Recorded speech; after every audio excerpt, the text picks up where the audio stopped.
Se vocês acompanharam os episódios passados, entenderam que uma das coisas mais fascinantes do nomadismo é que nós vamos nos adaptando e criando habilidades para lidar com todo tipo de situação. Esse tipo de habilidade vai ficando dentro de mim. E eu acredito que essas habilidades vão ficando dentro de toda a minha família. Então, o que eu posso dizer é que esse estilo de vida escolhido por nós não necessariamente é só de viajar por aí e conhecer novos lugares, mas acredito que é um processo de autodescoberta, aquisição de habilidades e, acima de tudo, de desenvolvimento emocional e de desenvolvimento pessoal. Então, o que eu posso trazer e o que eu quero sempre trazer por aqui é que todas as minhas escolhas são feitas de forma consciente e que, então, a aquisição de habilidades também é consciente. E é sobre isso que eu vou discorrer aqui. É trazer para vocês as experiências que eu adquiri no meio do caminho através dos desafios. Eu sou a Dani Truffi e este é o Livre, Leve e Dane-se. Minha família está na estrada há mais de 2 anos e por aqui eu compartilho histórias de uma vida consciente, uma vida nômade, mas acima de tudo com uma pitada de dane-se. Então vem comigo, vai ser mais leve, te garanto. O nomadismo não é sair por aí e viajar. O nomadismo é também uma escolha de vida feita de forma consciente e que vai nos trazendo ferramentas para viver qualquer que seja a vida posterior.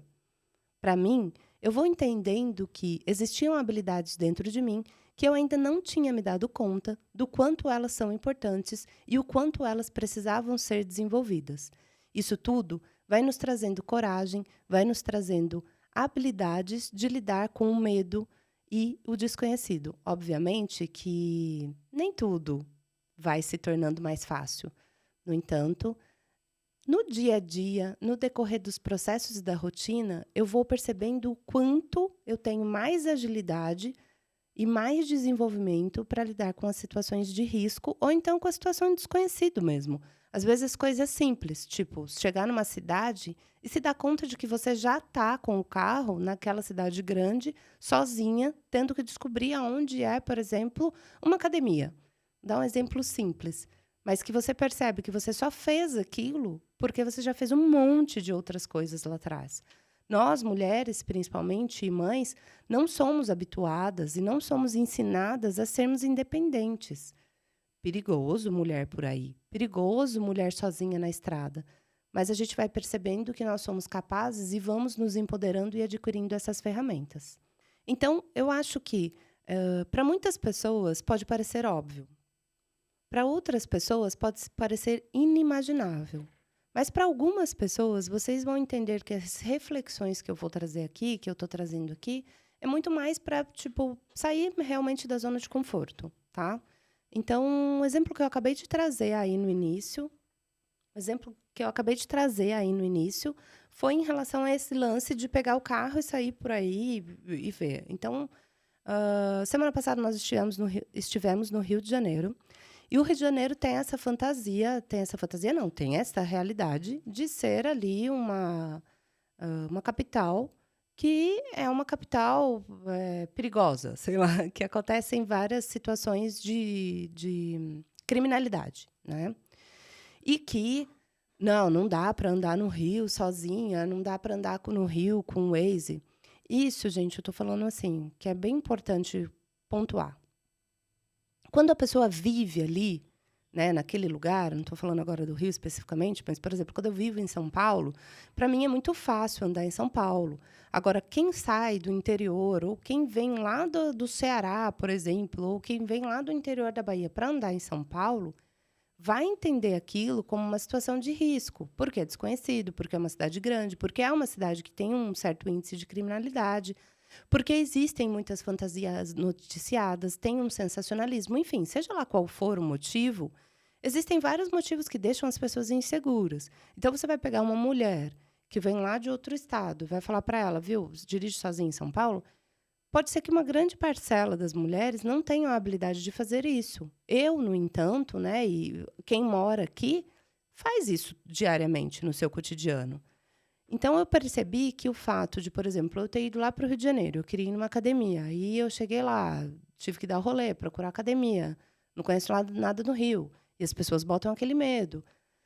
Depois eu tive que sair à noite com o carro, e eu fui fazendo isso sozinha, E eu me senti muito empoderada mesmo, de falar: "Meu, da onde eu tirei essa coragem, né, não é todo mundo: 'Pô, você tá aí, você tá dirigindo sozinha, você tá parando o carro nas ruas aí, você não tá com medo, né?'" Isso eu tô falando das pessoas que ainda têm a fantasia, tá, não das pessoas que já conseguiram romper e entendem que não é assim, né. Mas, o que me deu a habilidade, a coragem para fazer essas coisas todas sozinhas, também foi o fato da gente viajar muito e ter que se habituar muito a dirigir em outros lugares, a estar sozinha em outros lugares, né. Então, um exemplo muito clássico disso foi assim, eu me lembro, do medo que minha mãe e as pessoas que estavam aqui em São Paulo, quando nós estávamos, em Lençóis, na Chapada, e eu peguei as meninas e falei que eu ia passar, 10 dias no Vale do Capão. Para quem não conhece, Vale do Capão é uma pequenininha cidade ali no interior da Bahia, né. E não é longe de Lençóis, acho que dá eu corro o risco de falar alguma besteira aqui, mas eu acredito que sejam uns 60 quilômetros, talvez. Entre Lençóis e Vale do Capão, não sei, pode ser que esteja falando besteira, mas enfim, o fato não é esse. O fato é que quando você sai de Lençóis e vai para o Vale do Capão, não pega sinal em nenhum lugar ali. Também é uma estrada de mão dupla. Também é uma estrada que eu acredito que uns 20 quilômetros dela, também devo estar falando um monte de besteira aqui, mas estou falando, hein, seja de terra. Eu acho que é isso, uns 72 quilômetros e eu acho que uns 20 quilômetros de estrada de terra.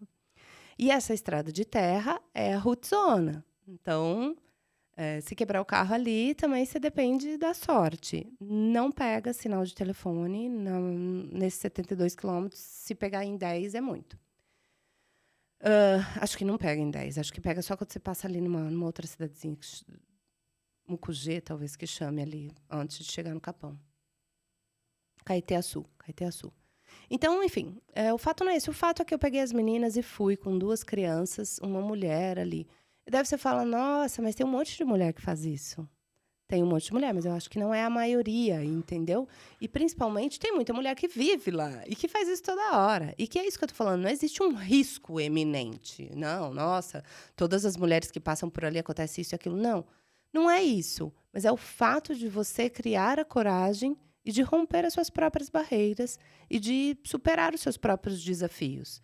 Digamos que, eh eu não adquiri na minha vida uma habilidade ou um empoderamento suficiente de falar: "Não, eu ando 72 quilômetros em estradas do interior de um outro estado que eu não conheço, bastante afastado da onde eu vivo", e de repente eu me vi naquela situação. Então eu acho sim que isso me trouxe grandes experiências de que eu pudesse realmente fazer outras grandes experiências e sozinha. Então, o que eu quero trazer aqui é que, sair da zona de conforto também é sobre isso, né. É sobre você entender que quem nos limita somos nós mesmos, né. Essa é a consciência que a gente acaba adquirindo. Então, nessa mesma ocasião de experiência, eu nunca ti existem guias, até tem uma guia lá no Capão mesmo, que é uma guia que ela guia mulheres e ela guia famílias, né, mas a especialidade dela é guiar crianças. Então, assim, mulherão, né, você pensa: "Nossa, ela guia crianças", veja, né.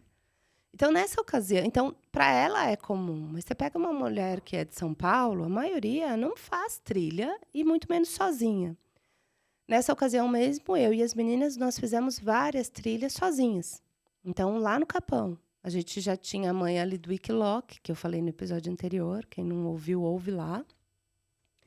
Peguei o Wikiloc, baixei as trilhas, lógico que eu escolhi as mais simples, né, as mais fáceis, afinal de contas também não dá para eu falar: "Não, vou fazer o Vale do Pati, eu e as meninas", não.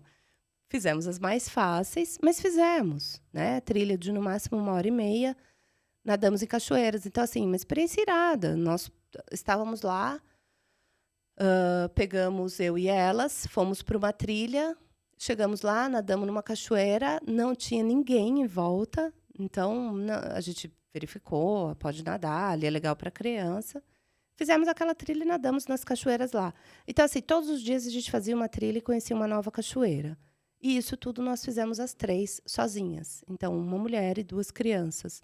Isso é raro de ver, né? Então, são coisas que vão me trazendo muito conhecimento e muita propriedade de mim mesma, né? Lidar com o desafio, única adulta. Existia uma fantasia de que não, existe uma fantasia de que tem que ter um homem ali na trilha. Enfim, é bom ter mais gente junto? Claro que é. Mas dá para fazer sozinho? Dá para fazer sozinho, né? Isso foi o mais enriquecedor. O mesmo aconteceu quando nós chegamos em Palmas, no Tocantins. Palmas é uma cidade incrível, tem uma estrutura maravilhosa. Nós ficamos apaixonados por Palmas. Mas eu não conhecia Palmas. Eu não conhecia o Tocantins.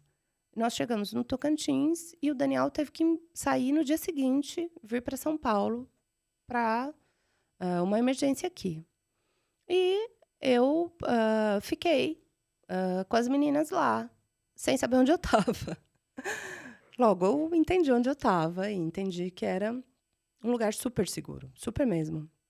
Quem não conhece Palmas vai se surpreender com a infra que tem no lugar e com a beleza que tem em Palmas, né? Então, eu fiquei ali em Palmas durante 20 dias sozinha, com as meninas, num lugar que eu tinha acabado de chegar. Rapidamente, a gente conheceu. Mas também foi muito incrível a gente poder explorar aquele lugar sozinho, né? É muito raro você ver mães viajando com filhos sozinha, né? Principalmente esse estilo de viagem que a gente faz. Então, isso tudo me trouxe uma nova Dani. Uma Dani mais consciente de si mesmo e dos limites que pode alcançar. Eu acho que o que eu quero trazer aqui é muito mais isso, é muito mais essa consciência de que nós podemos ir, né? Dá para ir e tem que temer, porque senão você se coloca enrascada também, né? Eu, pelo hábito de sempre estar com o Daniel junto, né? Sempre estar com ele ou com o Vini, que agora que ele dirige, né? Eu raramente dirijo nas estradas. Eu não gosto muito de dirigir, então para mim é até confortável. Mas para mim foi muito massa eu pegar o carro em Brasília e dirigir até Ribeirão Preto. Não porque eu sentisse que eu não era capaz, mas porque eu acho que é fazendo isso que você vai pegando a manha de várias habilidades que no decorrer da sua vida você não pega. Eu nem sei por que existe essa coisa de que é o homem que dirige. É uma coisa meio que cultural, né? O homem quem dirige, pelo menos na minha casa é. Desde o meu pai que dirigia. Acho que desde que é o meu avô que dirigia. E daí agora sempre foi o Daniel. E eu, sei lá, acho que eu fico nessa zona de conforto também. Ele dirige, eu não gosto muito de dirigir e assim vai. Porém, eu comecei a me desafiar no sentido que eu falei, fica aí do lado e eu vou dirigir um pouco. Então, eu pegar o carro lá de Brasília e atravessar Minas e vir para São Paulo, existe um risco muito grande nisso? Não existe risco nenhum. É dirigir por mais horas, única e exclusivamente. Mas que, de repente, que se você não se dá conta na sua vida de que você pode fazer isso, ou se você não se coloca numa situação como essa, você não vai nem saber se você é capaz. E eu estou falando isso não é porque pode ser que um monte de gente, principalmente mulheres, digam: mas é óbvio que dá, eu faço. Tá, mas tem uma galera que não faz, gente. Então, o que eu quero trazer é isso, são as consciências daquilo que a gente pode fazer, né? Então, ter uma vida consciente, que é o que eu trago aqui, é você questionar, né? Você questionar o que você pode fazer diferente. E esses pontos que eu trouxe de experiências são os pontos que eu entendi que eu poderia fazer diferente, que eu poderia fazer de um formato em que eu me sentisse mais autônoma, que eu me sentisse mais livre, que eu me sentisse mais independente. Então, a consciência que eu fui tomando é em relação a essa independência que eu fui adquirindo no decorrer da minha vida na estrada, né? E que, de repente, outras pessoas podem adquirir em outras circunstâncias de vida. Então, para finalizar aqui, eu acho que Nós, qualquer pessoa, principalmente mulheres, nós temos a obrigação de, enquanto pessoas conscientes, de que eu me deparo, às vezes, com as pessoas assim que se separam, ou as pessoas que ficam viúvas, ou enfim, situações assim de mulheres, que daí elas precisam, às vezes, dirigir o mesmo caminho que elas sempre fazem, e que é um super desafio, ou que às vezes os filhos não deixam, ou que fica todo mundo morrendo de medo do que vai acontecer. E, na verdade, é muito mais simples do que a gente prevê, né? Então, por exemplo, você fazer uma trilha sozinha. Eu acho que, se eu perguntar aqui, eu posso contar no dedo quantas mulheres que eu conheço fizeram uma trilha sozinha, né? Eu tenho amigas que já fizeram trilhas grandes sozinhas, mas quantas fizeram, né? Muito poucas. Então, de repente, você vai se tornando uma pessoa mais sagaz em descobrir novos caminhos e se aventurar por aí. Cada caminho, nômade ou não, tem o seu próprio conjunto de descobertas, tem os seus próprios desafios. Enfrentar os desafios e construir uma vida mais consciente exige que você esteja disposto a se abrir para o desconhecido. Não perca os próximos episódios, então nos segue lá nas redes sociais, se inscreve aqui no canal e saudações de liberdade, amor e disciplina.